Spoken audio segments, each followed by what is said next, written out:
Have a nice day.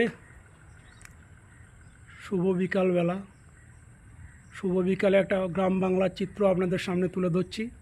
আশা করি আপনাদের ভালো লাগবে। যদি ভালো লাগে লাইক, কমেন্ট এবং শেয়ার করবেন আর ফলো করবেন আরও বেশি বেশি ভিডিও পেতে। একটা সুন্দর বিকালের ছবি তুলে ধরছি গ্রাম বাংলার। চারিদিকে মাঠ, সেই মাঠে ধান লাগানোর কাজ শুরু হয়ে গেছে অলরেডি, দেখতে পাচ্ছেন আপনারা। চারিদিকে সবুজ, শুধু সবুজের সমারোহ। কিছুদিন পর শুধু সবুজ এগুলো দেখতে পাবেন, ধান লাগানো হয়ে যাবে। বর্ষাকালে চাষিদের খুবই আনন্দ যখন বৃষ্টি হয়। সেই বৃষ্টি এক অপরূপ সৌন্দর্য ডেকে আনে গ্রাম বাংলার বুকে, চাষি ঘরে। সেই চিত্রটা আপনাদের সামনে তুলে ধরছি। এগুলো সব ধান লাগানো হয়ে যাবে, অলরেডি ধান লাগানো শুরু হয়ে গেছে। সবুজে ঘেরা হয়ে যাবে পুরো। বর্ষাকাল মানে একটা আনন্দের দিন চাষিদের ক্ষেত্রে আমাদের।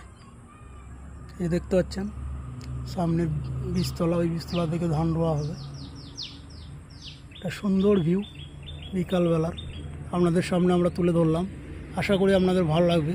যদি ভালো লাগে লাইক, কমেন্ট এবং শেয়ার করবেন এবং পাশে থাকবেন। আশা করি আপনাদের ভালো লাগবে। আমাদের তো খুব ভালো লাগে। বিকালের ভিউটা আপনাদের সামনে তুলে ধরলাম গ্রাম বাংলা। ধন্যবাদ। সকলে ভালো থাকবেন, সুস্থ থাকবেন।